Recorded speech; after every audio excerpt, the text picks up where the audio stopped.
Medford City Council, Medford, Massachusetts. Mr. Clerk, please call the roll. Councilor Delarusso. Present. Councilor Falco. Present. Councilor Knight. Present. Councilor Kern. Present. Vice President Marks. Present. Councilor Scarpelli. Present. President Caviola. Present. Please rise and salute the flag.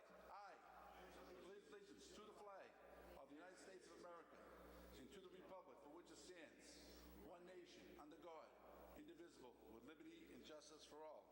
Motion for suspension of the rules by Councilor Longo-Kern, seconded by Councilor Scarpelli.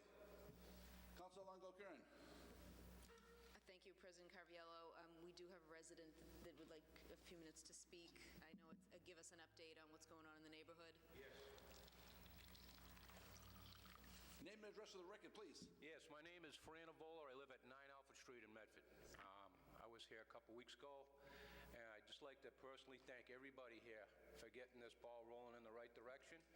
I had a positive attitude about this. We got a cease and desist order, and I thought we were going to give this thing a nice nap and have a nice Christmas, but unfortunately, I have some bad news. First of all, nothing has stopped, okay? They continually work, and I have the documentation, the videos. They have continually worked for every Saturday since I've been here. I had the Medford police come by on a Saturday, December 9th, door wide open, grinding. Councilor Scarpelli here drove by. Luckily, he just told me and saw them working on a Saturday. So it's been very frustrating. And, you know, I know things aren't going to happen in 1 day, 2 days. So I didn't want to come here a week later. I figured I'd wait a week or so to see what's going on.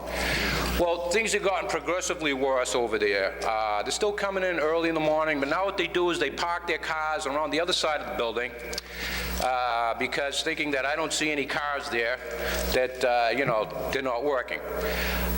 Another problem I have is I went down to the building commissioner's office today, and what I wanted was some clarification on a cease and desist order, which I looked up in the dictionary. It says you stop work. You know, I'm not an attorney. I'm just saying that. So Mr. Moakley wasn't there, but when I went there today, John Bafuso was there, and I asked him a few questions. My first question was, copy of the cease and desist order. I don't have it. I said, well, you know who has? He says, Paul has. Can I speak to Paul? Paul ain't in right now. And then I asked him for some clarification, which, you know, really concerns me. And he said, Paul isn't here. So I was a little aggravated at this point, because I took time off of my work, not that I get paid millions of dollars, but I took time out of my day to go over it just to get something resolved. I went up to the mayor's office, unannounced, which I don't blame her. She was in a meeting, so she couldn't speak to me. That's totally understandable. I didn't even expect to see her. I just wanted to let her know I was there. But she was nice enough to have called Mr. Moakley, who I just left the office, wasn't in, came right up. I tried to get some clarification on this. He couldn't give me a straight answer on anything. Everything's kind of like a riddle to me on the answers I got back. One of the things that really, I need a clarification on this. I have this paper here from the Board of Appeals that was written, okay? And I highlighted what it says, because I keep getting the wording that, this, even though it was written to Steve Nardone, it's transferable to the tenant who's over there, okay? And with that being said, I just want to go back a step. Mr. Moakley, in his words, agreed that this company, J.F. White, is in violation of doing this type of work. Those are his words, okay? You know, this place is supposed to be for parking, for storage, not for industrial, heavy-duty pipe manufacturing. But with that being said, what really bothered me was it says on the paper here, it says the Board of Appeals also calls the attention of the owner of the application that General Laws, Chapter 40A, Section 11, the last paragraph, provides that no variance or special permits of any extension, modifications, or renewal therefore therefore shall take effect until a copy of the decision bearing the certification of the town within 21 days of it being filed. So, I'm not an attorney, but this pretty much sounds like this isn't transferable, okay? But what I'm asking you is, why, when I come here, in front of you guys, in front of everybody, you gave me the cease and desist order. Now, Mr. Moakley tells me the cease and desist order was given. Now, he couldn't give me a copy of it, but he said it was no work will be allowed before 5 o'clock, I'm sorry, before 8 o'clock in the morning and not after 5 o'clock in the afternoon. I mean, does that sound reasonable? That's worse than useless. Having somebody, it's supposed to be a cease and desist, means stop work. So you're saying they can only work between 8 and 5. I don't know what to say. It's that you guys helped me out so much, and now I'm up against this here, and I don't understand the wording or any of this. But it doesn't make no sense to me at all. And most importantly, I just want to say I have 40 people that I'm representing today that are not here because they don't even know I'm coming today because I don't have time. I didn't have time today to go there and see all of them. But they all support me, and we're all together on this. And it's really aggravating that a company, J.F. White, can't find a place. Oh, and that's another thing. I said, well, when are they coming out? When are they leaving? He says, well, they said by the end of February. Do you have a date? No. So again, we're at hearsay. They're supposed to be out the end of February. A company, J.F. White, can't find a place to do a commercial business, heavy pipe manufacturing besides a residential neighborhood. I'm not buying it. And I need all of your support, maybe something we can do to get this resolved because, you know, we have rights in this town, in the city, and our rights in my neighborhood, a residential neighborhood, are being violated on a daily basis. And it's disgraceful that I have to go down there and argue with somebody down in the building department. John Bafuso told me they have a right to work on a Saturday. I said, did you read the ordinance? He goes, yeah. 5 minutes later, I see Paul. He says, oh, no, they can't work on a Saturday. I mean, does the left hand know what the right hand's doing? This is the guy that's been out there 5 times. 5 times he's been out there. He hasn't seen any work. Hate to tell you, but for the last 2 weeks, Winchester Street's been closed off. No one can go up there, okay? And the problem's on Alfred Street. Read the paperwork, Alfred Street. Not Winchester Street, that's where you enter it. All the noise is coming out of Alfred Street.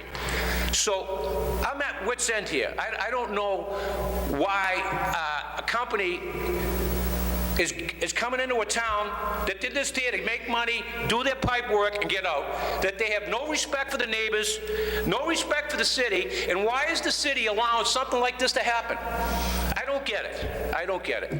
And if you all could help me in some way, I very much appreciate it. Through the chair, if I could ask a question. Councilmember Kern. Through the chair, thank you, President Caraviello.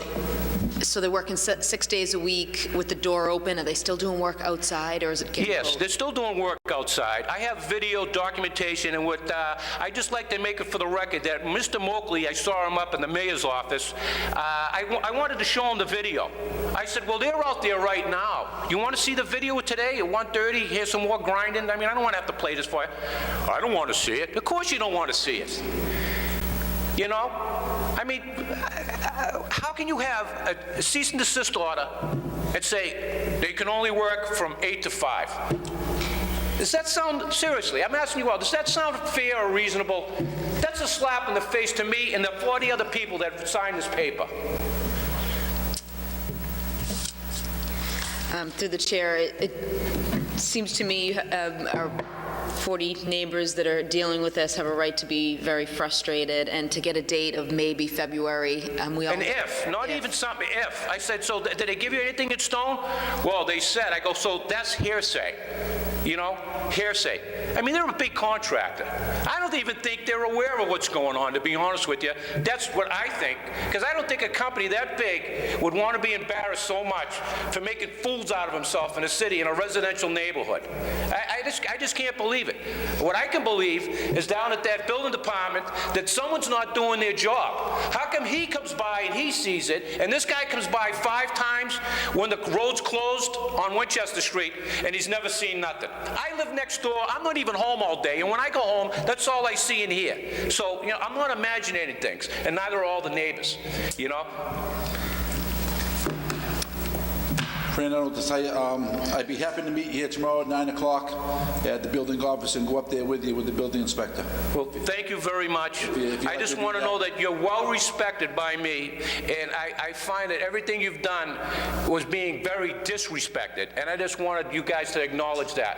Thank you very much. And If I you'd like to hope meet me here tomorrow morning when the office opens. I'll be there at 9 o'clock, no problem. I'll meet you there the first thing in the morning, and we'll go up there together. Thank you very much. Everybody have a nice Christmas. Thank you for your time. Don't leave. I think we need to get some clarification from ourselves. I know Paul's responded to me in the last week because I've had some of your neighbors actually call and email with additional complaints, like you're saying. Right. This work hasn't stopped, it's going on at all hours, inside, outside. So I did request Paul I did ask a couple questions to the building department.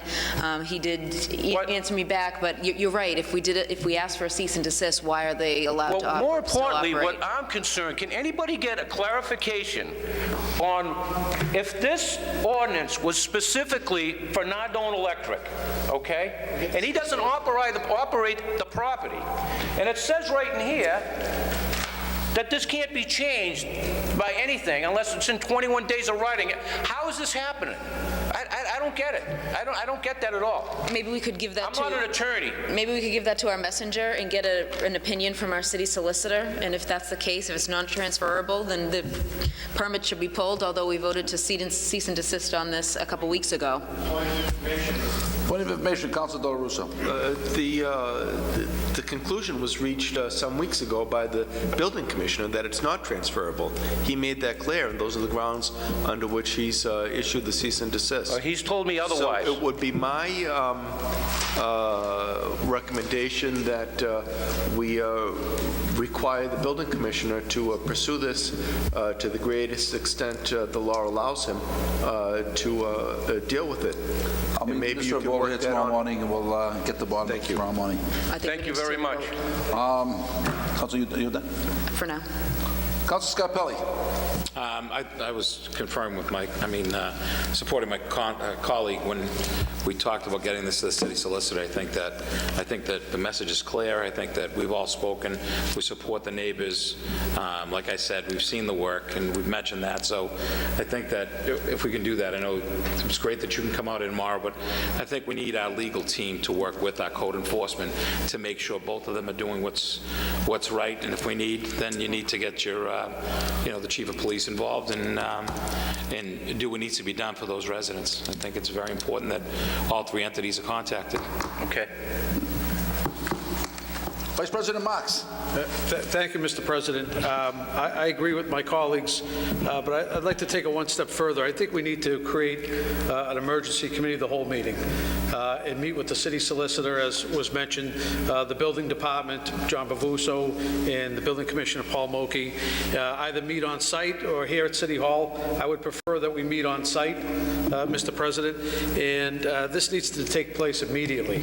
So I would ask that you set up an emergency meeting, Mr. President, to go on site. This is, as Fran mentioned, this has been going on far too long. I thought the cease and desist order, in my opinion, how it's always worked in this city, that stops all work. Exactly. That's why I couldn't understand why you would have a cease and desist from 8 to 5. And the reason why you do that is to bring all parties to the table, because once you stop work, J.F. White's going to say what's going on, and they're going to want to be at the table. Exactly. But if you allow them to do business as usual between those hours, because in my opinion, the city didn't do you any favors 8 to 5. Oh, you guys did your job. I just want to tell you, I'm very happy. And unfortunately, I waited, and I knew it wasn't going to happen overnight, but nothing has changed. Nothing. That's why I'm here. I'm not here to ruin everybody's day. Right. And our job is to make sure the residents have a peace of mind and a quality of life that they deserve. So I would ask, Mr. President, that you call for that meeting I will do that immediately. first thing in the morning. Thank you, Mr. President. Council Falco. Thank you, Mr. President. And, Fran, I thank you for coming down again to give us an update. My pleasure, Mr. Falco. You live here, you live in this neighborhood, you experience this on a daily basis, and this is a quality of life issue. You shouldn't be impacted like this, Absolutely. and your neighbors shouldn't either. And, you know, I agree with my colleagues. I think an emergency meeting is called for in this situation. I mean, this is something that needs to stop, and it needs to stop now. The questions that I have, and that I would like to hear back, is why were there limitations put on the cease and desist order? Who actually put limitations saying between these hours and these hours? I agree with my council colleague here. It should stop work means stop work. Yep. That means shut it down. And that's when people react, and that's when people come to the table to come up with some sort of a resolution.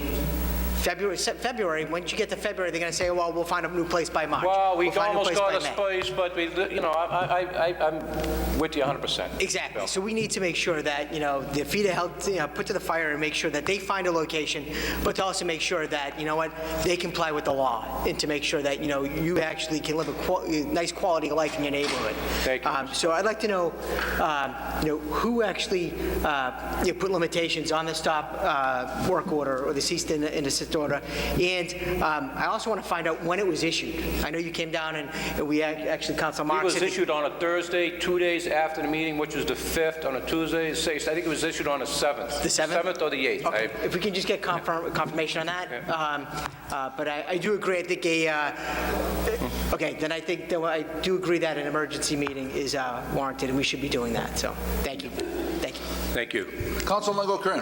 Through the chair, when you say our code enforcement officer, he didn't make it to the site because the street was closed, is that what you're trying to say? Well, what happened was, I was, exactly, I went down to see when he was going, because as I read his, first of all, I didn't call the newspaper called me, and I was reading some of his comments in there.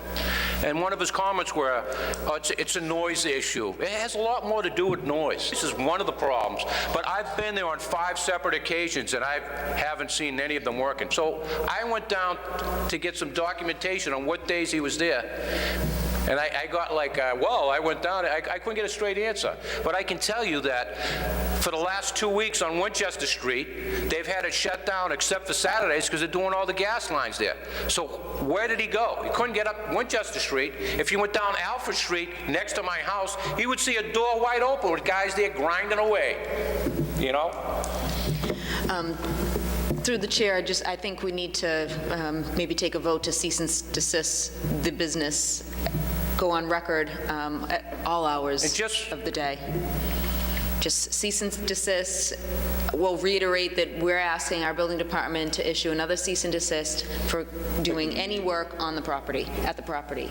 I don't know what we're going to do on a Saturday morning down there. I think it needs to start tomorrow. They need to be issued a cease and desist, bring them to the table sooner than that.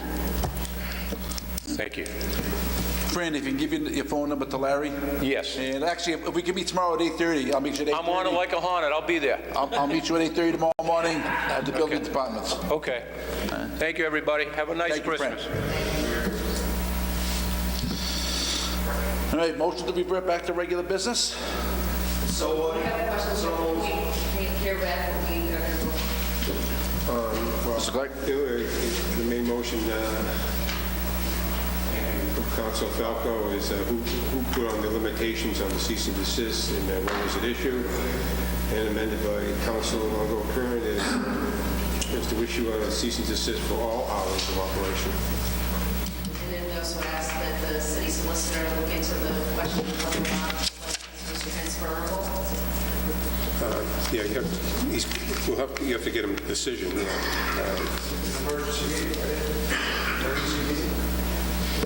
He calls a committee to hold meeting. I will. It's not an emergency because you got obviously. That's part of the report. It wasn't an emergency meeting. Is tomorrow, if we can get one tomorrow night? Is tomorrow night okay? Meeting or committee of the whole meeting? Emergency. Okay, we need to post it. We need like 48 hours, right? No, I will see if I can get it for Thursday. I'll see if I can do it for Thursday. Yeah. Okay.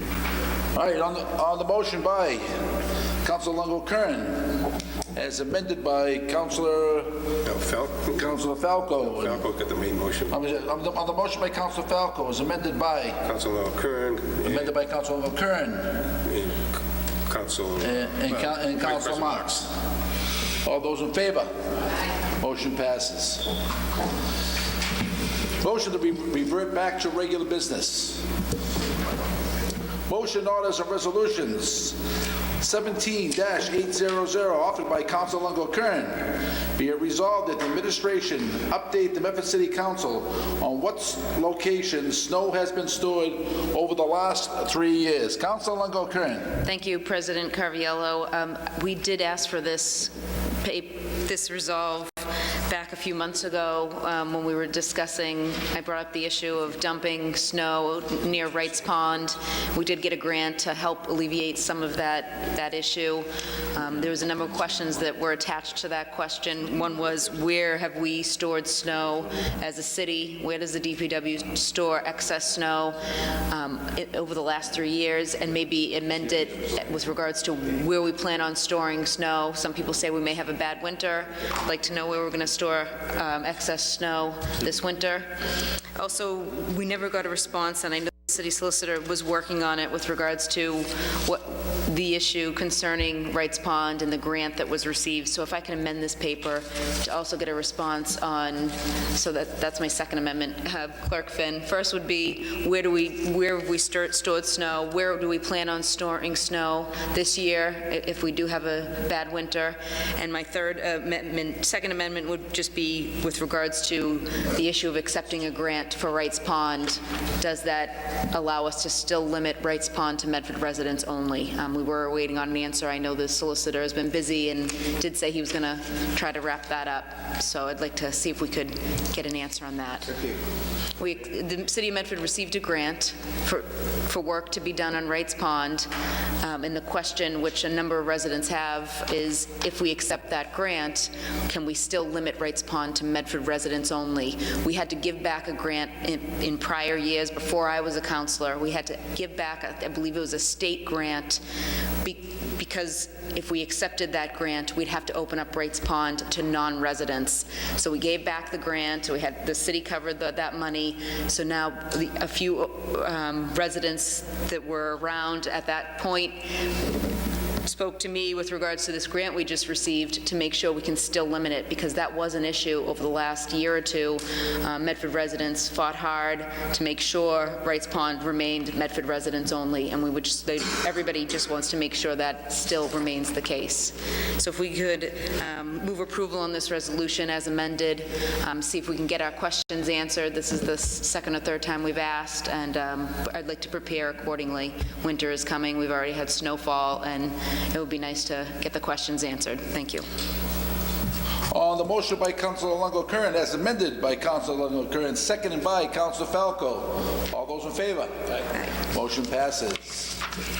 17-801, offered by Councilor Longo Kern, be it resolved that the Medford City Council receive an update with regards to the test borings and results behind the Andrews School. Councilor Longo Kern. Thank you, President Carviello. This is also with regards to some pollution that was going on the side of the Andrews soccer fields. The City Council requested that we also do test borings behind the Andrews School. I know that was a condition on the paper that we had approved, so I just wanted to get the results of that. I move approval. On the motion by Councilor Longo Kern. Name and address to the record, please. Andrew Castanetti, Cushion Street, Medford, Massachusetts. I was hoping if one of you councilors can or will, one or even better, all four of you or better, could please amend this resolution to ask the question, what's up next door to the Andrews Middle School you're talking? You're talking about the Andrews Middle School, are you? Behind the Andrews Middle School where the soccer fields are. Bordering actually the soccer field itself? Well, there was the issue with contamination next to the soccer field, so then I requested that because it was so close to the Andrews, that's not playground, but the Andrews soccer fields, that we do some test borings at the Andrews soccer field as it abuts where the contamination was. So I have not got an answer with regards to what the results of that was, and I think it's important. Hundreds and hundreds of kids play soccer back there.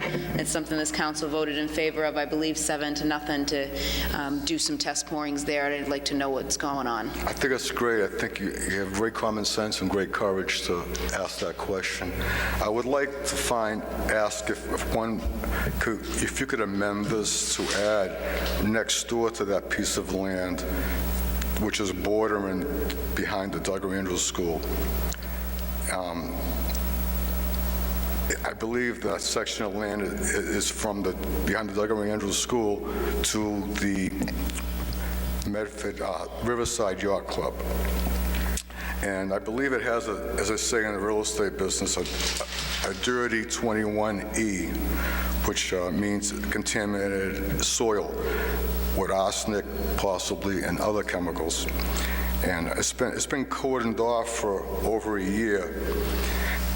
So I'm not sure what's going on. I would like to know, because that's the area where they're supposed to finish the half-mile bike path from the Douglas Andrews to Route 93 behind the Salt and Stall.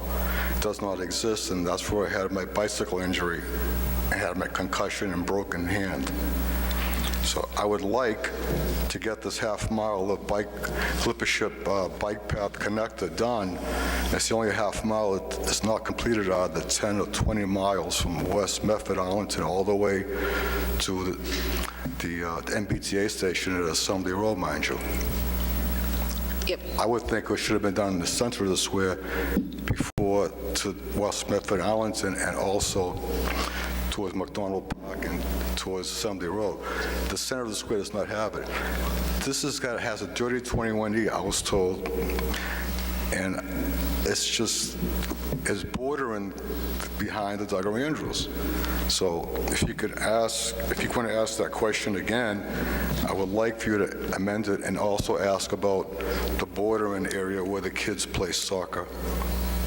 Through the chair, I'll make that amendment that we get an update with regards to the contaminated area, which abuts the soccer fields. That we did put money into already. I know Alicia I don't know if we've got an update recently on that, so if we could get an update to that as well. That was proven contamination that I know the city is on top of, although obviously it's moving slowly.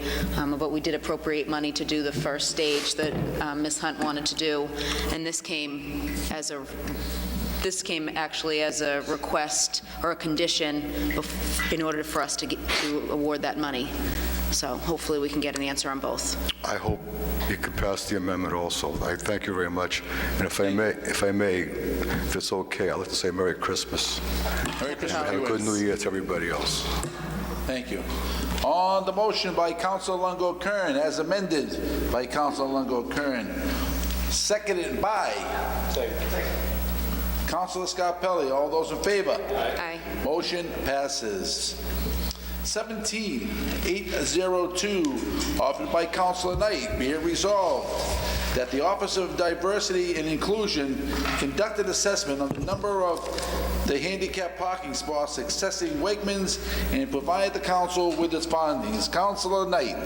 Mr. President, thank you very much. With the changing face of the old Meadow Glen Mall, I've gotten a number of phone calls from constituents concerned about having an inability to access Wegmans because of a lack of handicap parking spots out in front of that facility.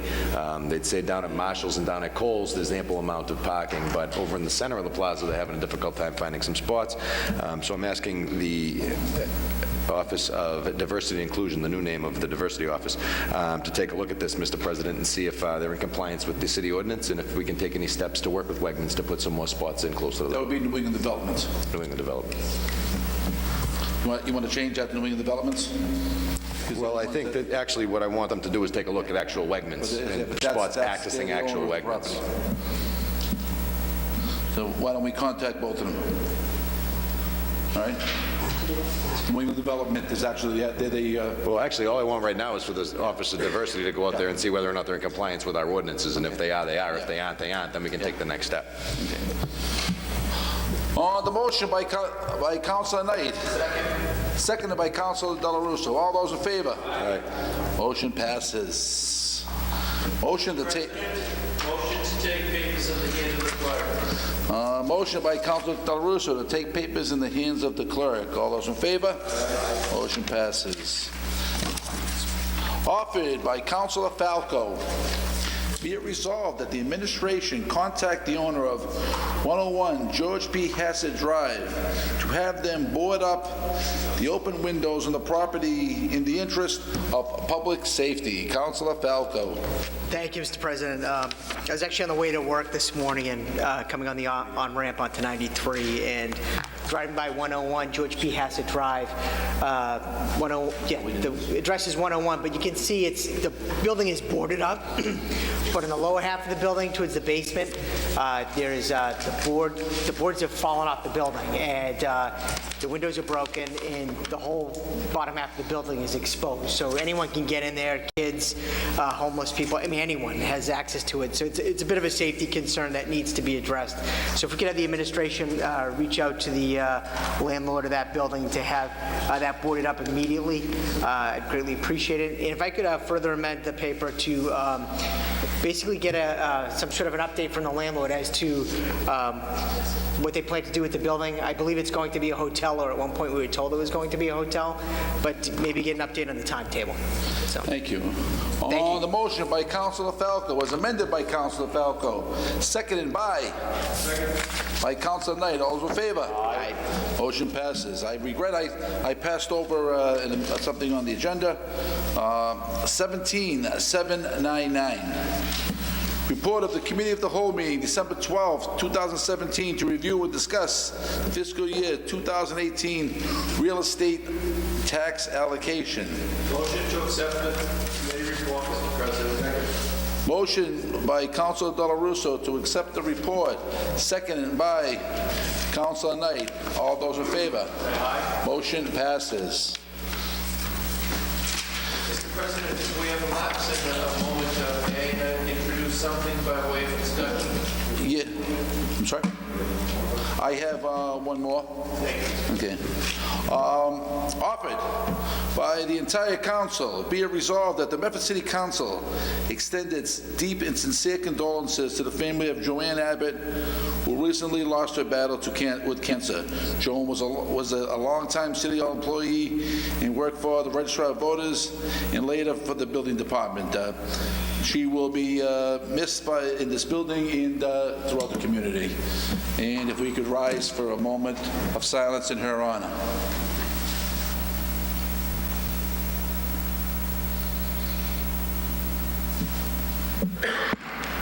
Thank you.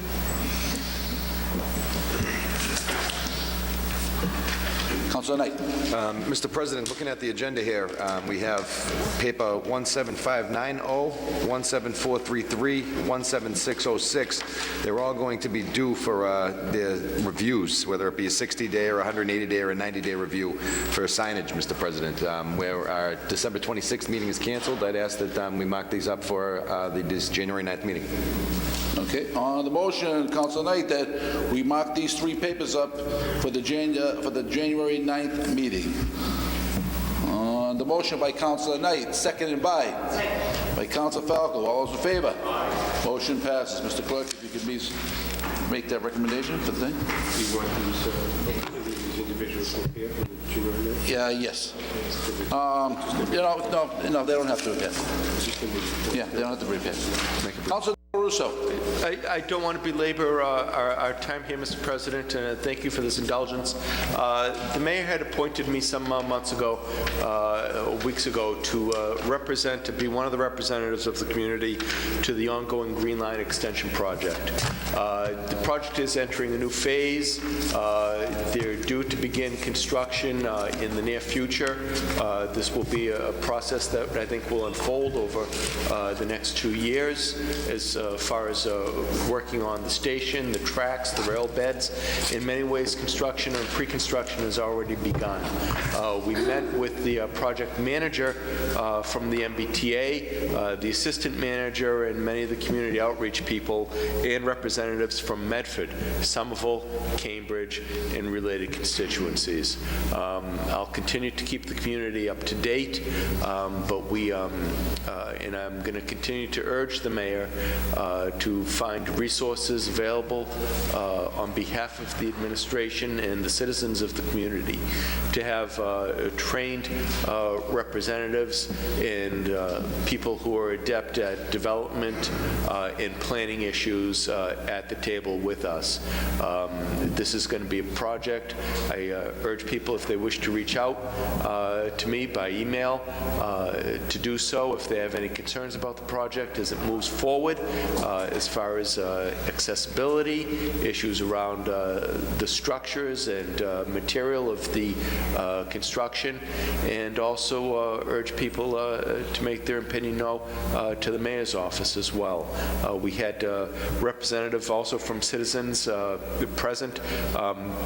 Laurel Ruma, who is a citizen over a butter to the tracks, has been active for nearly 10 to 12 years in this process, is a member of the committee, and also present, and someone who's been a longtime leader and advocate for the Green Line extension, and someone who brings expertise and reason to all the processes. Ken Kraus, also a Medford resident. So it was good to have them there with us and representing and speaking on behalf of the citizens. And hopefully, as this project moves on, we'll get the best product available for the people of Medford. Thank you, Councilor Del Russo, for your hard work on that project. So, Mr. President? Vice President Marks. If I could ask Councilor Del Russo a question. There are 3 representatives on this Green Line extension? Yes. And they are Ken Kraus, yourself, and Laurel Ruma? Nope. Myself, Laurel Ruma, the 3 appointees from the mayor, myself, Laurel Ruma, and Rocco DeRico of Tufts University. And that organization is a major stakeholder as the station, the Medford station, is in the midst of their properties. Right. So, Mr. President, we did have other residents that sat on this committee the first phase of the Green Line extension, of which Doug Carr and Jim Silva were not asked to be back on the Green Line extension committee. And one was replaced by Rocco DeRico, I've known for a lot of years, and he does tremendous work, but he's representing Tufts University and not representing the city of Medford. And I have a concern when you only have 3 representatives on a committee that are here to represent the city, and of which 1 represents Tufts University. Doug Carr, who was also on the committee, was a representative and the chairman of all the communities when they had host meetings. Doug Carr was the chairman and a very knowledgeable person, as well as Jim Silva, who represented the South Medford area through SMARTO and so forth, and was instrumental, and still is instrumental, in passing information out to residents and neighborhood in this community. And I think it's a huge loss not to have those 2 gentlemen reappointed on this committee, Mr. President. And I would ask that the mayor reconsider the members of this committee and look at reappointing Doug Carr and Jim Silva back to the committee. Expanding the committee? Whatever needs to be done, Mr. President, but to have one person that doesn't really represent the city on the board of 3, to me, there are plenty of other people that have been active for years on this Green Line extension and have taken countless hours out of their schedule to attend these meetings. I know we have Councilor Del Russo on the committee, and I look forward to information being dispersed to the council regarding the Green Line extension. But knowing that Doug Carr and Jim Silva were so instrumental in disseminating information and being involved, I'm extremely disappointed in the mayor not including them in this second phase, Mr. President. Mr. Vice President. On the motion by Vice President Marks that Jim Silver and Doug Carr be added to the Green Line Committee to be sent to the mayor for her consideration. Councilor Knight. know if these individuals had a willingness to continue to serve in their positions? Council Vice President Marks, have they expressed, Both expressed interest in written letters stating that they'd like to they serve sent those letters to the mayor? well in advance, yes. Do we know if there are any other individuals in the community that have expressed some interest? I would not know that. If any other individuals We're going to make agree. recommendations. Maybe we'd want to take a look at everybody. It's not up to us to take a look at anyone. I'm just throwing out there the fact that we had two people sitting on this that did yeoman's work on behalf of the residents of this community, and I expressed my disappointment that they weren't reappointed. That's all. Thank you. I shared my information, and I didn't have this as a resolution, nor did I request a motion, but to receive and place on file, Mr. President. Councilman Kern. Thank you. Through the chair, I think we should just request that the mayor look into expanding the committee and hopefully open up applications to those who are interested, and hopefully those that have been working so hard and going to meetings will apply. On the motion by She should Vice expand the President committee. I mean, Marks. a bigger committee, the better. To more the people that can serve in different capacities on a committee that is working on the green line, the better. You should have somebody, obviously, too, from the neighborhood. There's so many people that probably want to be on this committee, so I request that we look into expanding this committee.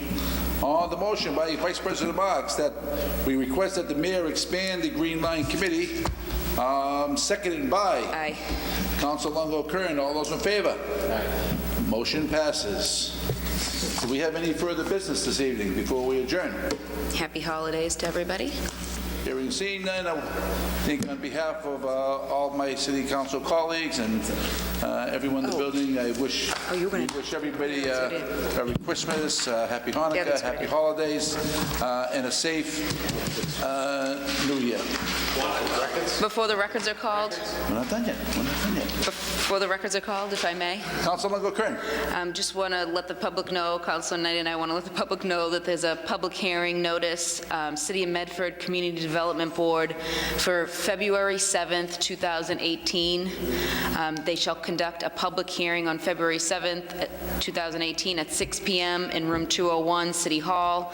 The hearing is relative to a petition by the Medford City Council to amend Chapter 94 zoning, Article 2, Division 1, Section 9435E by adding language in the fifth line after the word in numeral Section 2 as follows. And such notice shall also be given to all owners within 400 feet of the property line of a petitioner, as the same are listed in the most recent tax list as kept by the city assessor of the city. And such notice shall also be given to owners within 400 feet of the property line of the petitioner, as the same are listed in the most recent tax list as kept by the chief assessor of the city by way of a telephone call or text message that uses a computerized auto dialer to deliver a pre-recorded message or its equivalent. A copy of the full text of the amendment is available at the office of the city clerk, City Hall.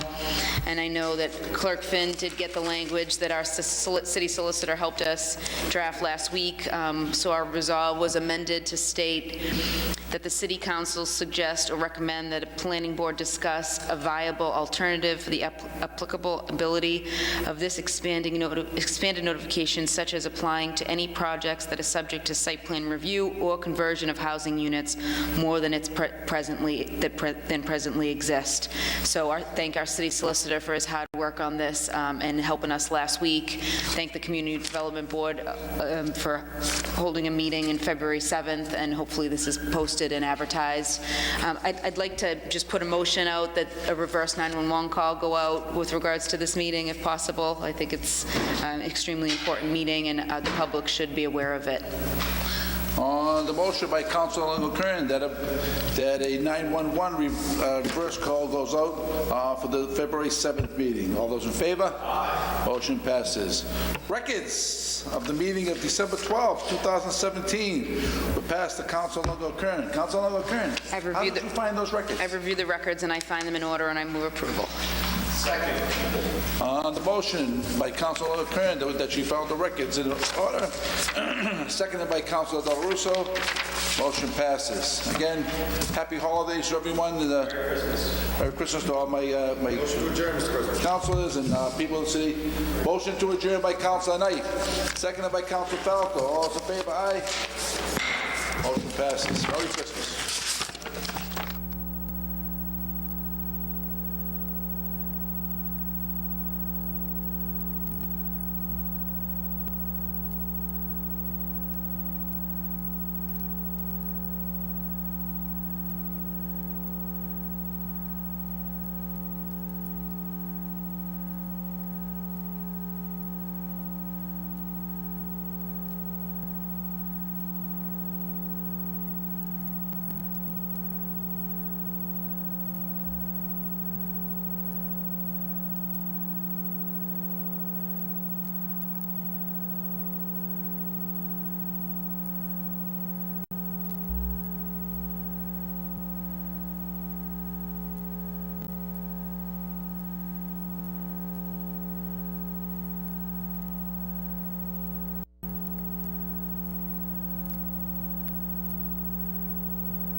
Tribute from the audience.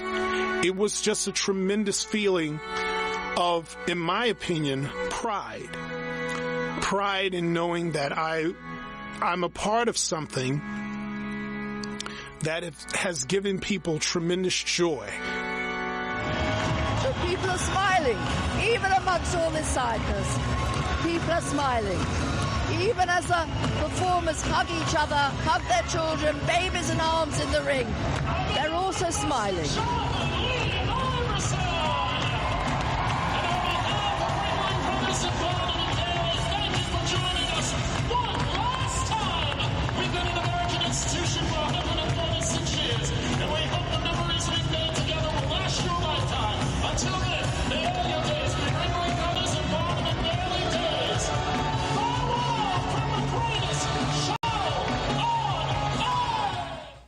So you kept your ringmaster stiff upper lip while you were in the ring with your children and wife and all the families and the performers and crew around you. Must have been over 200 of you in the ring.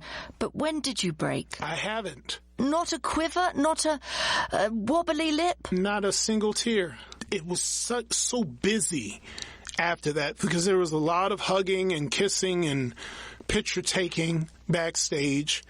And all I had on my mind was, oh my goodness, I still have to go home and finish packing. Because I had a lot to pack. In fact, I stayed up until about 7 a.m. that morning, and I took a little nap and then got up again and packed some more before the movers came. Now all the packing is done. The train broken up. After writing a CV for the first time in over 20 years, Jonathan has a new job as artistic director at Opera del Sol. Alex Lacey is in Europe with his big cats, but -1. A tiger escaped on the journey from Uniondale to the winter quarters in Florida, was found wandering on the highway and shot. Shanda Eck, he dreams of becoming a bartender, but for now he's a stay-at-home dad for his 2-year-old son. Dolly and Pedro's circus school continues to flourish. This summer, they performed in a big top on the mall outside the White House, the first circus ever to do so. 16-year-old Scott, he's conquered the flying trapeze. Do I miss it? Every single minute of my life. I have a Ringling poster in my living room signed by the whole cast. I treasure that thing so much. That's a giant clown poster with everybody sign it, and sometimes I pass in Las Vegas downtown where our train used to park. I just go there, to just see it. I travel somewhere and I remember, oh, that was an arena I performed. Oh, you guys remember what happened here? Oh, I got married here. Oh, I divorced here. There is everywhere in America, every major city and every state, something happened, and you will never ever gonna forget. And you always gonna miss it. If your heart is in a circus, you always will miss it. Who Killed the Circus was presented by me, Dee Burkitt, and produced by Emily Williams.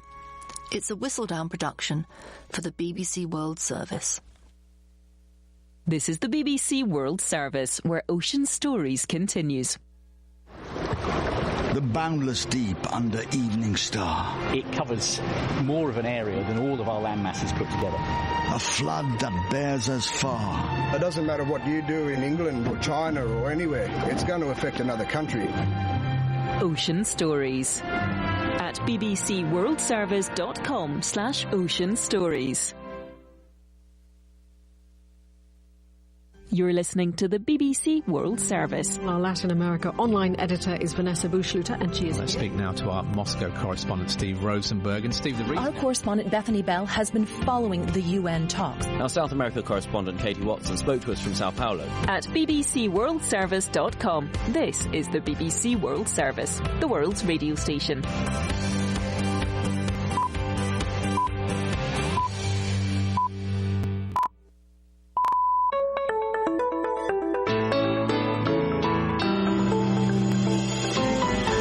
Welcome. This is Business Matters. Today we're going to talk a bit about tax cuts. US Republicans hope to pass their tax reform bill in the Senate, as well as the House will meet taxpayers in rural Texas. You know, I hope it does pass, and I hope we do get some money back to the middle class, which is all it's going to do is turn around and make our economy stronger. I'm a single mom of two, so I'll get 2 child credits back at the end of the year, and that's not going up for me. But as far as somebody who, let's say, is making $150,000 in the home, they're going to get more money back. So, yes, they are putting in more money into the system, but no, it's not helping me. And later this half hour, final campaign rallies in Catalonia ahead of Thursday's election. Will the Spanish Prime Minister's gamble pay off?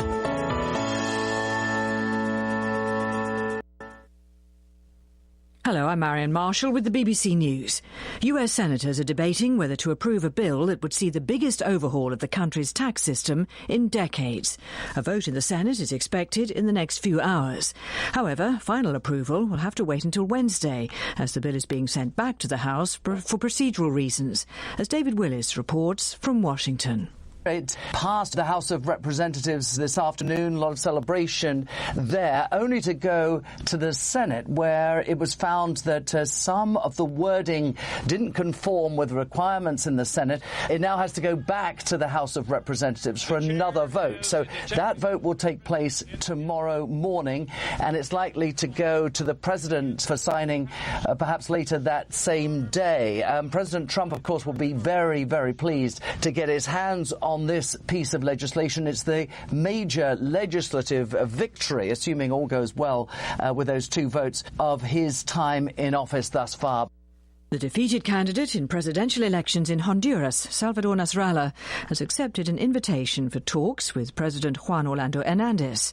Mr. Nasrallah has accused his rival of rigging the vote and says he has handed evidence to the Organization of American States in Washington. He's demanding a new election. A bus carrying foreign tourists to Mayan ruins in Mexico has crashed, killing at least 12 people, including a child. The bus had been travelling to the eastern tip of the Yucatan Peninsula when it veered off the road. Here's our Mexico correspondent, Will Grant. The tourists had arrived in Mexico on board a Royal Caribbean cruise ship, and this, a visit to the beautiful Mayan ruins of Chachoben, was meant to be a pleasurable day trip to see a little of the country. However, a dozen people were killed and many more injured when the bus overturned on the highway out to the ruins, south of the popular resort of Tulum. An investigation is underway as to the cause of the crash. Many of the coastal roads in that particular state of Quintana Roo are poor and potholed, especially on the southern road down to the border with Belize. The U.S. ambassador to the United Nations has said a missile fired at the Saudi Arabian capital Riyadh from Yemen bears the hallmarks of an attack using weapons provided by Iran. Houthi rebels, who are supported by Iran, claimed responsibility for the missile launch. The U.S. ambassador, Nikki Haley, said she was very concerned about this latest development. According to the Houthis themselves, it was targeted at a meeting of Saudi leaders in Riyadh, in an area crowded with government offices.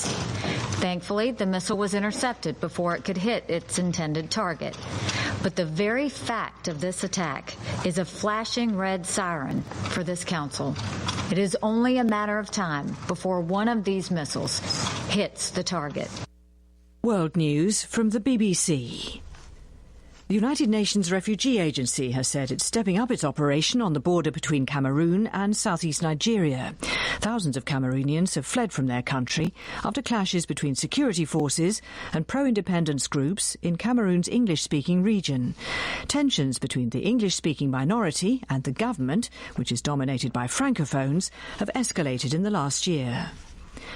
Canada and the United States have announced that they'll co-host a summit of foreign ministers to discuss the deepening crisis over North Korea's nuclear ambitions.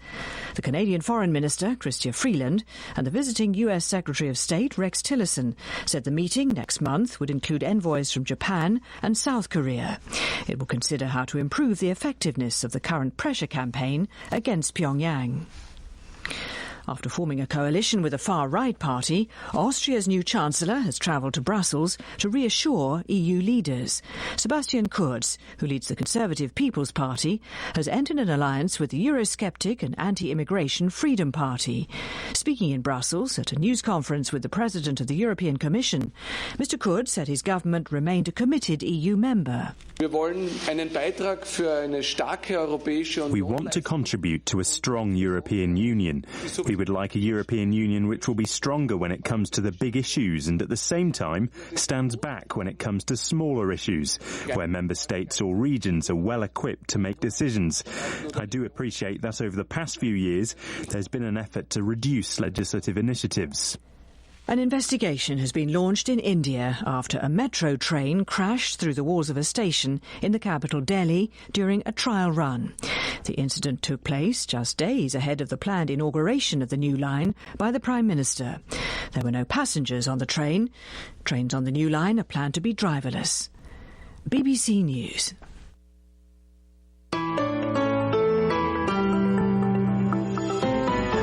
Hello, welcome. This is Business Matters. Fergus Nicol with you today from London. In a moment, our main headline: after a year of legislative frustration, President Trump secures a win in the House of Representatives, at least. Republicans pushing through the most radical overhaul of the US tax system in decades. We'll talk about that in a second. Later in the programme, why is China setting up a carbon market? It's a commitment to put this system into place, which puts on notice the rest of the world, especially existing carbon markets in the European Union and California, that there will be potential to link up with the Chinese market, and that's a very big deal. Does China's involvement mean it's an idea that is really catching on? Let's greet our guests. We'll be talking about these and other issues during the hour. From New Delhi this morning, Madhavan Narayanan of firstpost.com. Madhavan, good to have you back with us. Thanks for starting the day with Business Matters. Thank you, Fergus. Greetings from Delhi. Greetings from London. Let's say hello from Austin, Texas. Andy Euler, reporter with Marketplace on American Public Media. We'll be hearing your account of tax issues in Texas in just a couple of minutes. You're most welcome. Oh, thanks for having me, Fergus. Good to be here. Good to have you back. We'll start then, of course, in the US, where the administration could be forgiven for thinking tonight one down, one to go. The Republican majority in the House of Representatives successfully steered its tax reform bill through to a 227 to 203 vote victory. Next comes the Senate. There's been a bit of a kerfuffle, as we heard in the news. The Senate sent the bill back to the House. They think they can get another vote tomorrow morning, and then the Senate gets its go, probably before the end of Wednesday. And if that goes according to plan, the first legislative win of Donald Trump's presidency will go to his desk for signature, and we can expect that to be done with something more than his customary flourish. Back to the House then. What happened today? A completely partisan outcome. Here's the Speaker, Paul Ryan. We said in 2016 that it would take real tax reform for families and businesses to get the American economy growing, and we were serious. On January 1, Americans are going to wake up with a new tax code. In February, they're going to see withholdings go down so they see bigger paychecks. And April 15th will be the last day they have to comply with the old bad system. This is a good day for America. This is a good day for workers. This is a great day for growth, and we're very excited about this moment. Minority Leader Nancy Pelosi, not so much. She highlighted poll numbers, which have shown a steady decline in public support for the tax plan. Outside the Congress, the American people have already made their decision. Polling shows that Americans oppose the GOP tax scam by a margin of 2-1. Hardworking families see right through the brazen con job Republicans are trying to sell them. So why aren't our Republican colleagues standing with their constituents? Why aren't they joining us, insisting on a better deal for American families? Away from the Beltway, how's this highly charged issue playing out in the places where the real taxpayers live? I've been talking to two Republican voters in Missouri. Walt Cooper lives in Kansas City. He's retired, but he used to work in the medical services technology sector. Janet Mattagliati is an attorney in St. Louis. I think it's hopefully going to be good for most of the people in the United States. I think simplifying things will be particularly good. I know some people say that this is only going to be good for the rich, but I think it will help people across the board and a lot of the middle class, which I consider myself part of the middle class. Opening thoughts from Walt Cooper then. Just tell us how you see what's been going on in Washington and how well it reflects your concerns about the tax system as it's operated through your professional life. I agree with Janet somewhat that I think it's going to be a positive thing. I'm just recently retired, and so I've been around a while and have watched taxes come and go, raise and lower, and I think giving people back as much money as you can and leaving it in the people's hands is the best way to go about this. Government tends to waste our money at times, and they always want more.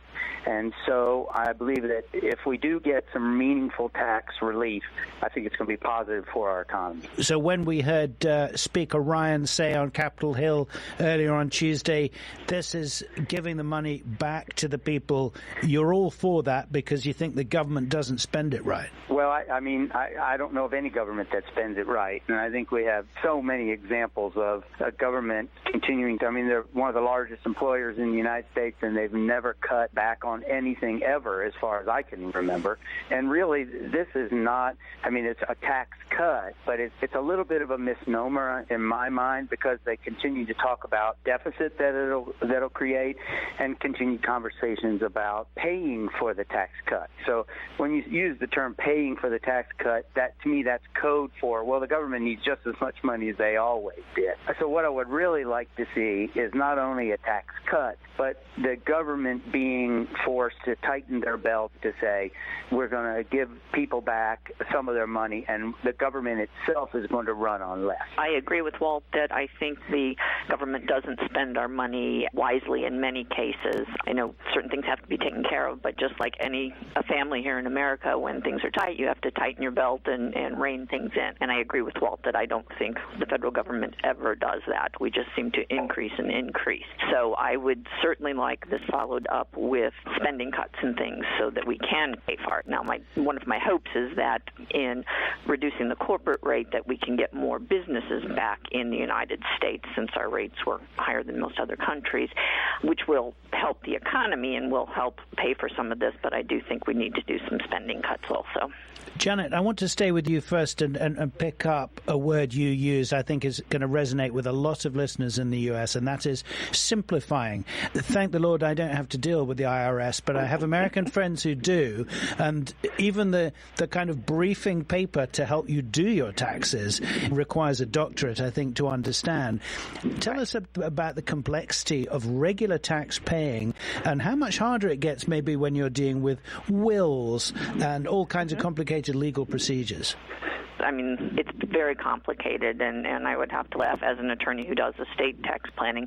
I don't even do my own income tax returns because, there's all kinds of regulations for that, in addition to the stuff that I deal with. But I think they're on the right track as far as reducing a lot of the itemized deduction and increasing the standard deduction, because that's going to help a lot of people. I think a lot more people will do the standardized deductions as opposed to the itemized. As it relates to my business, one part of the tax plan doubles the exemption from estate taxes and gift taxes. So by doing that, a lot of our clients will fall within that. So it's going to reduce what they have to do in some advanced planning as far as estate tax would be concerned, and allows them to go back to do some more capital gains type planning with their estate plan, since they don't have to worry about the federal estate tax. Yeah.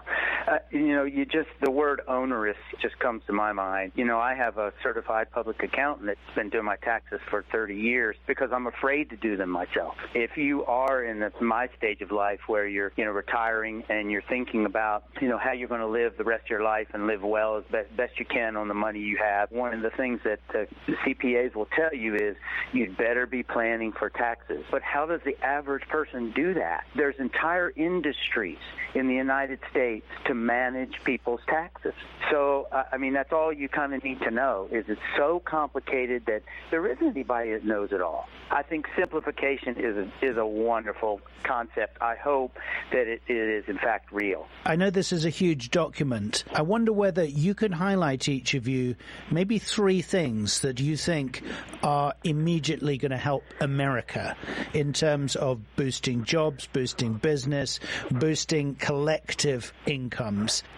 Sure. I think I maybe kind of mentioned it before, but I think the reduction in the corporate tax will help to get some businesses back in the United States. One thing, and it really doesn't have to do with taxes, but I am in favor of the drilling in Alaska, and I think that will help our economy and help us become more oil independent. And again, I'm just hoping that reducing the rates is going to get more money in average Americans' pockets, and then they will in turn be spending that. That's 3. Walt, you're well allowed. You're definitely allowed to agree. Well, I think that Janet mentioned this earlier, but in terms of simplification, doubling the standard deduction for the average person, about 30%, I think, of Americans itemize deductions. So that means 70% don't. So when you double that, that immediately puts money back in that middle class pocket. And I think that if you go back to the days of Ronald Reagan and moving into the Clinton administration, we've seen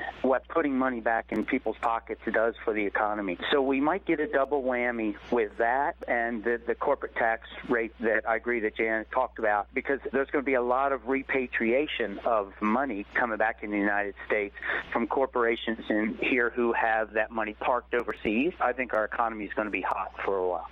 Hot for a while. Our thanks to Walt Cooper and Janet Mattiliani. They're both speaking to us from Missouri. And let's go to Andy now in Austin, because you've been out and about talking to voters in rural parts of Texas. Tell us a little bit about where you've been and the kind of people we're going to hear from. That's right. I went outside of Austin, which is right in the center. It's the capital of Texas, and I went about an hour west to a town. It was actually Burnett and Llano counties, and I went to Horseshoe Bay, which is kind of a retirement community. It's mostly sort of upper middle class folks, and they move out there from the hill country. A lot of folks have land out there, but I really kind of just wanted to get a sense from them. I mean, the counties that I went to were 75% Trump voters, so I wanted to get a sense from them sort of what they were thinking about this tax bill, and just really honest, visceral reactions from, not even necessarily the intricacies of the bill, because it's, like you said, 600 pages, and a lot of senators haven't read it. I just wanted from these folks to get a real visceral reaction to what this tax bill meant to them. My name is Leon Fuller. I work at Horseshoe Bay Veterinarian Clinic. He's got faith in the tax bill. I hope it does pass, and I hope we do get some money back to the middle class, which is all it's going to do is turn around and make our economy stronger. Retired marketing and sales rep Frank Hosea is a little more cautious. It's way too early. Between the Senate and Congress, they're going to have so many different reiterations of this. So anything we think about that we know, don't. But he does think the tax system needs an overhaul. He voted for Trump and thinks the bet on trickle-down's a good one. Having the highest corporate tax rate in the world makes no sense. We're seeing the amount of jobs that are leaving the country and have been leaving the country. Let's figure out how to bring the monies back to the country as well as the jobs back to the country. Just a couple miles down the road in another little town, Marble Falls, I stop in at the R Bar. I'm Nadine Rader. I'm from Marble Falls, and I'm a server at Noon Spoon Cafe. I'm 25. She didn't vote in last year's presidential election. I'm a single mom of 2, so I'll get 2 child credits back at the end of the year, and that's not going up for me. But as far as somebody who, let's say, is making $150,000 in the home, they're going to get more money back than me, who is below $20,000 a year, just barely making it with 2 kids, single mom. So, I mean, yes, they are putting in more money into the system, but no, it's not helping me. Across the street is Bill's Burgers, where Roland Parker's grabbing a beer. He's a self-employed cabinet maker. He also didn't vote in the presidential election. He says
It's certainly a big win, but certainly at the same time, Trump seems to be late to the party. You know, the interest rate hikes have begun, increases have begun, inflation is low, employment is up. Therefore, what Trump is offering is not some kind of a fixing of the problem, but more like an icing on the cake. He might like to tweet about it, but the problem doesn't need fixing anymore.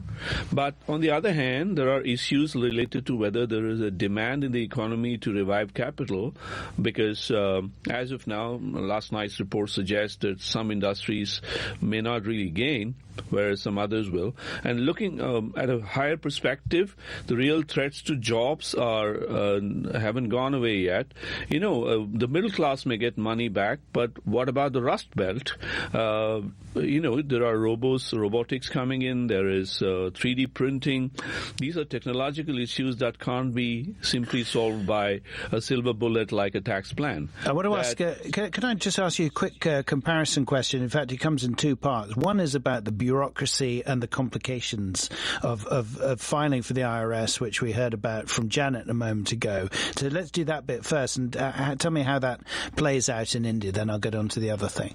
Well, India is much more bureaucratic. In fact, India, the problem is opposite. India has a very low tax to GDP ratio, and the government has been trying to make its own, India's biggest tax reform in the past several decades by introducing what's called the goods and services tax, single one for the entire nation, which the Prime Minister called the good and simple tax, but small businesses do not find it good or simple because it increases the complexities of filing electronic returns 13 times a year. It's some reliefs have been given. It's been a toing and froing between the government and the opposition, and some of the tax rates are as high as 28%. And apart from that, there is this whole cumbersome, things like e-way bills and papers you have to maintain. So nobody's liking the complexity or the tax rate, and it was an election issue that the Prime Minister's BJP managed to somehow beat in last week's elections. And to that extent, the government is safe, but it's quite shaken by some of these tax initiatives, which it says will benefit India in the long run, but no one's really seen the long run. Okay, we'll come back to this in the second half of the programme. Thanks both. Andy, hold fire. I know you've got a lot more to say about this. I want to look into some other news now here on Business Matters. We're going to go to Spain. The northern region of Catalonia has seen a lot of campaigning in the last few weeks. The election called by Prime Minister Mariano Rajoy happens on Thursday. Now, you'll remember we covered it on this programme. Catalonia's attempt to break away from Spain in the wake of that disputed referendum unleashed a real political storm. The former president of the regions is still in exile in Belgium. A lot of his colleagues are in prison, and the Spanish government has introduced direct rule across Catalonia. Let's hear now from the BBC's Guy Hedgecoe in Barcelona. I'm on the Ramblas, the boulevard in central Barcelona that's such a magnet for tourists. Now, Barcelona receives around 17 million tourists each year. But in October, tourist arrivals fell by 5%, a dip which has been attributed to the political turmoil here during that month. In addition, around 3,000 companies have moved their legal base out of Catalonia to other parts of Spain recently. The firm Help My Cash, which compares financial services, is one of those that made the move. Laurent Amar is its founder. In September, we were in a very uncertain environment. We were not able to clearly say what was going to happen. So we had to move the legal headquarters out of Catalonia. We have one of our shareholders who lives in Madrid, so it made sense to be there. Mr. Amar says the economic impact of the political instability was easy to gauge. What we saw was a huge spike in traffic from people who were looking for where to put your money. From one day to the other, the number of users who were concerned about bank account exploded, and the number of people who were looking for mortgages shrunk, because basically the whole mortgage business in Catalonia froze. And so since October, we've seen a drastic reduction in the number of people who come and look for mortgages in Catalonia. Politically, Catalonia is much calmer now than it was just a few weeks ago, and certainly it does look pretty much like business as usual, even though you can still see quite a few pro-independence flags hanging from balconies of apartments. But there are concerns that the effects for the economy could still be felt for some time. Now, I'm in the commercial district of central Barcelona, where Carlos Rivadulla, a businessman who has been very critical of the independence movement, has his offices. Since September, October, November, we've been experiencing here in Catalonia a very dramatic economic turmoil. For instance, we've seen consumption going down, where in the rest of Spain is going up, about 20% for restaurants, 25% for cinemas and shows, 25% approx for big department stores. Are these elections going to solve the crisis, calm down the turmoil, do you think? Sure, at least they might. We have a choice, we have an option, an opportunity on December the 21st, with the coming elections. If we have a clear majority of pro-unity, pro-constitutional parties, yes, we'll have more stability, confidence and trust will be regained. No era un referèndum, no serà un país millor. No diguis, president Puigdemont. But polls suggest that pro-independence parties could win more seats than the unionists in the election. This campaign advert featuring deposed Catalan President Carles Puigdemont, speaking from exile in Belgium, presents the vote as another referendum on the independence issue. Ernest Maragall is a candidate for the pro-independence Catalan Republican Left Party. He says that if Madrid agreed to engage in negotiations about the territorial issue, the political and economic situation would improve dramatically. If we had just a normal dialogue on the table, the social and economic effects would disappear immediately. Imagine now, after the election of the 21st of December, the Spanish state would accept that the best way is a real dialogue with Catalonia. Then it would have an immediate and spectacular effect in terms of calming all the instability. But the Spanish government looks unlikely to engage in talks with Catalonia's pro-independence forces anytime soon. Prime Minister Mariano Rajoy insists that he will continue to defend the unity of Spain against those who want to break away. Although pro-independence parties might win the election, they could fall short of a majority, in which case it could be up to a coalition of left-leaning parties to decide who governs. The full result of the election will be known on the same day that the annual Christmas lottery is held in Spain, and with tickets on sale in the street. But this election, called by Mr. Rajoy, might be his biggest gamble yet.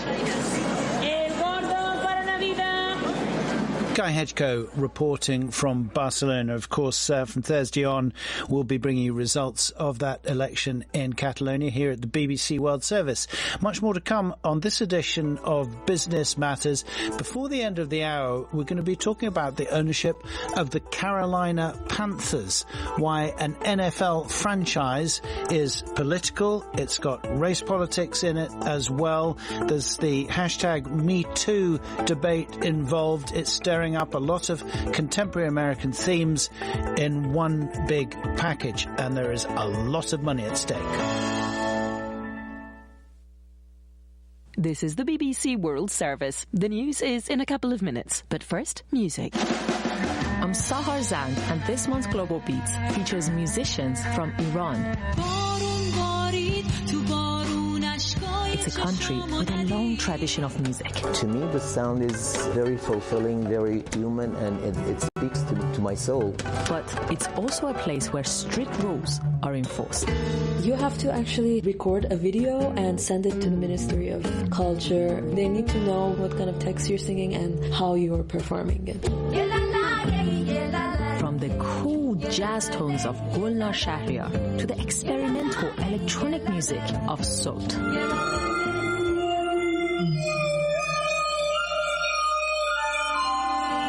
Join me for some new and exciting sounds from Iran. Global Beats at bbcworldservice.com/BBC Music.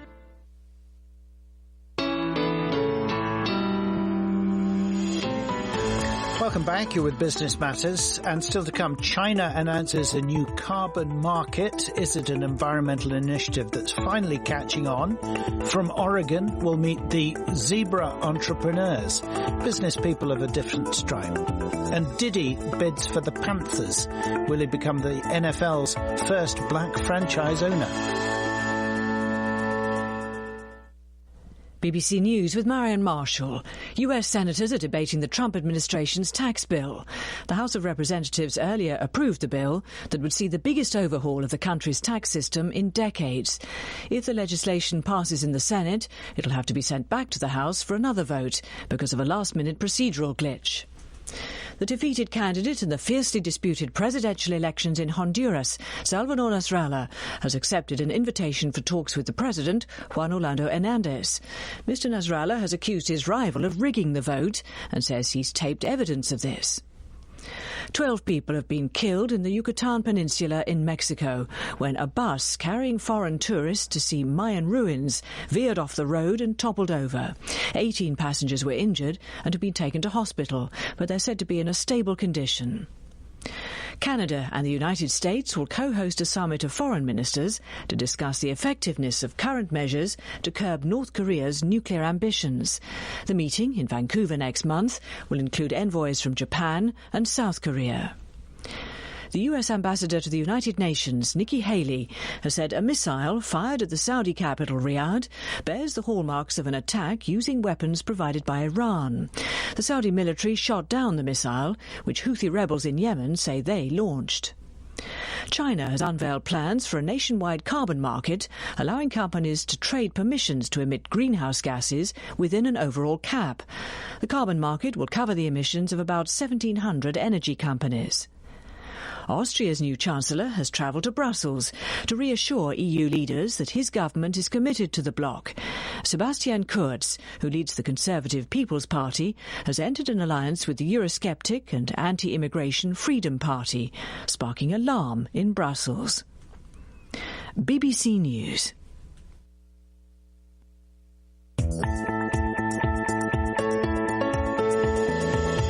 Hello, welcome back. Business Matters with Fergus Nicol. And now China has unveiled plans to set up a national carbon market in a bid to reduce greenhouse gas emissions. This market would bring about a quarter of the world's emissions under some kind of trading system. Zhang Yong is the Vice Chairman of the National Development and Reform Commission. He says the trading will be based in Shanghai. It'll involve more than 1,700 power companies. Paula DePerna is an environmental analyst who helped set up the pilot scheme on behalf of the Chinese government that led to this announcement. She's been talking to my colleague Tim Franks. The Chinese system will be covering the power sector, which is, of course, the source of a lot of emissions and will have an impact not only on the reduction of emissions, but also on the cost of energy. What's critical about today's announcement is it's a commitment to put this system into place, which puts on notice the rest of the world, especially existing carbon markets in the European Union and California, that there will be potential to link up with the Chinese market, and that's a very big deal. The potential for linkage establishes an international language. If you think of a carbon ton, if you think of an emissions allowance as a new form of currency, as an international translation of environmental, science, from science to finance, that's really what's exciting about all this. I think the Chinese entry into this new world of commodities trading requires them to play by the rules. And so if they were to try to game such a system, which is under such an international microscope, it would be a very significant national embarrassment. Now, that doesn't mean there won't be mistakes and there won't be probably some cheating, but I think overall it's a step into best practice at the financial services level. And given how major an emitter of carbon China is, what sort of impact do you think this could have globally? Well, I think it can have transformational impact in numerous ways. First of all, the obvious, most important one is to actually reduce the emissions. So if the Chinese power sector becomes comfortable with the rules and begins to understand it, they could get into it big time, and they like to trade. And so it could become quite significant that they're playing an internal competition game of who can reduce quickest. And then secondly, all companies that operate in China use power in one way or another. So if the power sector is coming under control of the cap and trade, the users of power will feel the impact. So it means that American companies, European companies, any company in China will feel the effects of this cap and trade indirectly. And that can be good because you can never have too much efficiency when it comes to energy use. So if the system works as it can, it could be very significant. Thanks to Paula DePerna. A transformational impact then. Let me reintroduce from New Delhi this morning Madhavan Narayanan of FirstPost.com, Andy Euler of Marketplace in Austin. I don't suppose you want to step in here, Andy, with a crystal clear definition of what this involves, because, people have been talking about this for a long time. Sure. I remember going to Brazil, must be 10, 12 years ago, people were talking about it. It just hasn't caught on at the scale that the Green Movement hoped it would. Well, and what stuck with me, too, was what Paula DePerna said right at the end. She said, if this market works, which is really important because there are three things that this carbon market needs. It has to know how much carbon is being emitted and where it's coming from.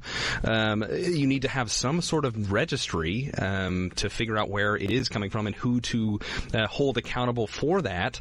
And none of these things, and then you also also have to you have to think about how much this carbon is going to cost. You have to have sort of a market for it, and none of these things right now exist. I mean, the idea that China's going to come in and set up this carbon market is great. I think I agree with her. I think this is a great thing, but at the same time, this is going to have a long rollout process because we're going to have to figure out all of the other things. You can say, all right, this carbon market's open.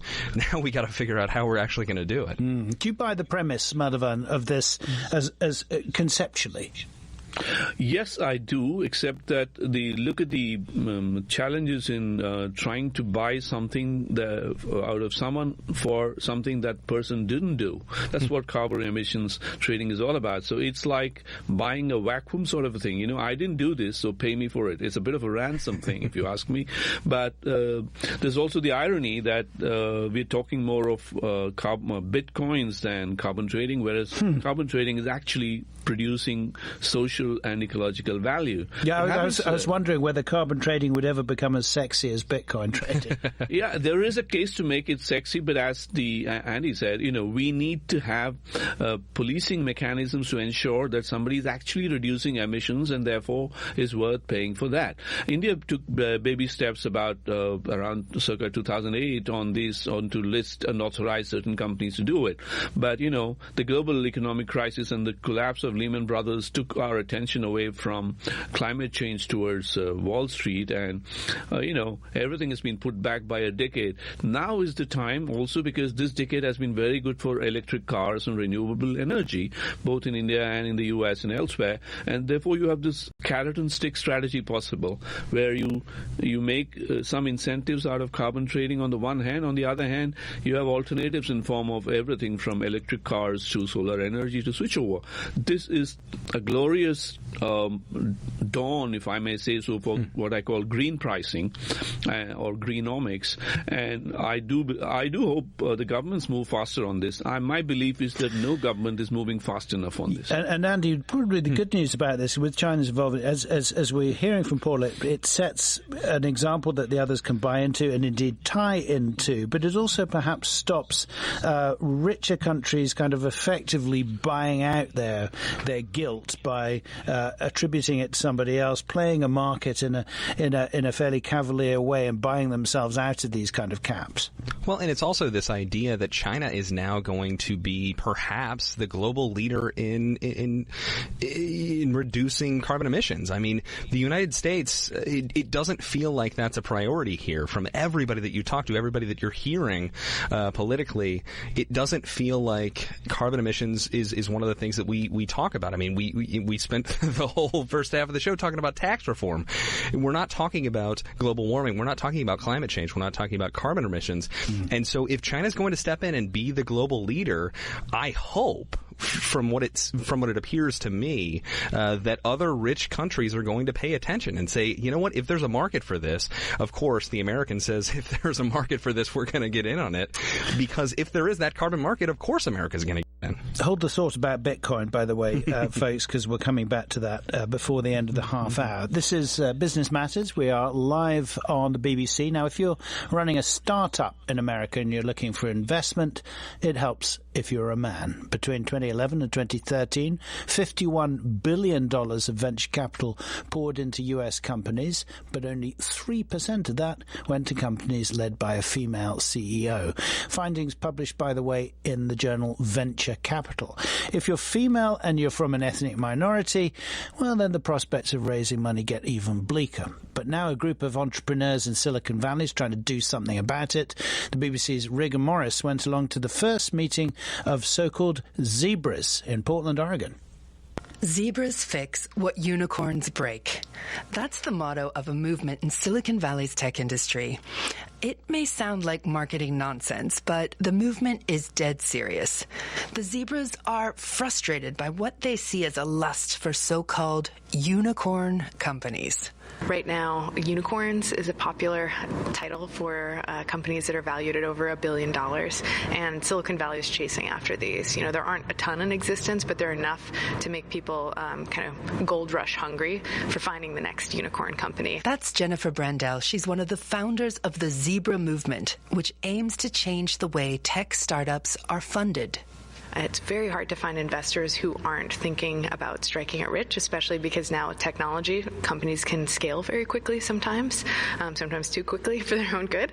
And so zebras are an alternative. Instead of a unicorn, which is mythical and rarely seen, zebras are actually real, and they get their competitive advantage from cooperating. Unicorns, I think, are dangerous in that they grow up so quickly and before they've had a chance to really understand the power that they wield and how to do it responsibly. Focused on people of color, women entrepreneurs, and I went to the Zebra's first ever gathering, DazzleCon. with responses. Everybody give it up for the brave souls. It's called DazzleCon because a group of zebras is known as a dazzle. It's true. I looked it up. But this isn't your standard Silicon Valley tech conference. First of all, the guests are predominantly women. And secondly, the chat isn't the standard Silicon Valley grow fast or die trying. At DazzleCon, they're talking about social impact, sustainability, and about how women receive less than 10% of all venture capital funding in Silicon Valley. Thank you so much. Ania Williams joined the Zebra movement as a co-founder after struggling to raise money for her wearable tech company, Tinsel. I pitched, over 100 investors, and at the end of the day, I ended up landing 2. And I realized that there were a lot of issues with the way that the VC model works. I think that the model is very broken. I think that obviously it favors a specific type of person over everyone else. And so... Do you mean white male? Well, you said it. One of the zebras is Tara Reid. She's the founder of Apps Without Code.